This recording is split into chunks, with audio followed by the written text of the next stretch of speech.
सहयोगी लक्ष्मण रॉय हमारे साथ जुड़ चुके हैं। कैबिनेट की मीटिंग यहां पर समाप्त हुई है और लक्ष्मण, काफी सारी चीजें, काफी सारी प्री ब्रेकिंग न्यूज आप हमें यहां पर देते रहे हैं कि क्या कुछ एक्सपेक्ट किया जा सकता है कैबिनेट से, लेकिन हम जानते हैं आपके पास वो अब क्लियर तौर पे, पक्के तौर पर इंफॉर्मेशन है। क्या है वो सब? देखिए, जो यहाँ पे कैबिनेट की बैठक अब से कुछ ही देर पहले शुरू हो चुकी है और मुझे जो सूत्रों से जानकारी मिली है, इसमें 2 सेक्टर के लिए काफी बड़े फैसले लिए जा सकते हैं।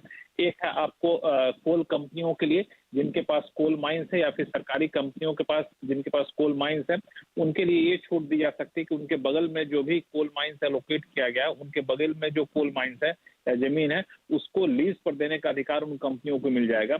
उन जमीन पर उनको माइनिंग करने का अधिकार उनको मिल जाएगा और ये इससे जुड़े हुए नियमों में जरूरी बदलाव इस कैबिनेट की बैठक में किए जाने की संभावना है। इससे कोल माइनिंग को बहुत ज्यादा तेजी आएगी और कोल इंपोर्ट पर निर्भरता कम होगी। यह सरकारी कंपनियों के लिए भी एक अच्छी खबर मानी जा सकती है।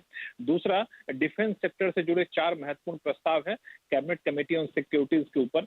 उसमें अलग अलग प्रस्ताव है डिफेंस सेक्टर जुड़े हुए। इसको भी सीसीएस में यानी कैबिनेट कमेटी ऑन सिक्योरिटी में मंजूरी मिलने की संभावना है। अब से कुछ ही देर बाद कैबिनेट की बैठक खत्म होगी, फिर बाकी डिटेल आपको औपचारिक तौर पर जानकारी मिल सकती है सरकार की तरफ से।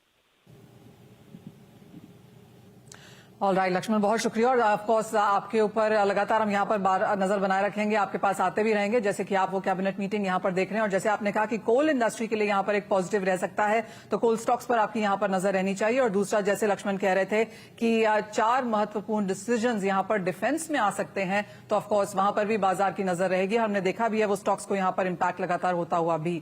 तो कैबिनेट मीटिंग के खत्म होने का इंतजार है और उसके बाद ऑफकोर्स हम यहाँ पर लक्ष्मण के पास फिर से जाएंगे, लेकिन तब तक लौट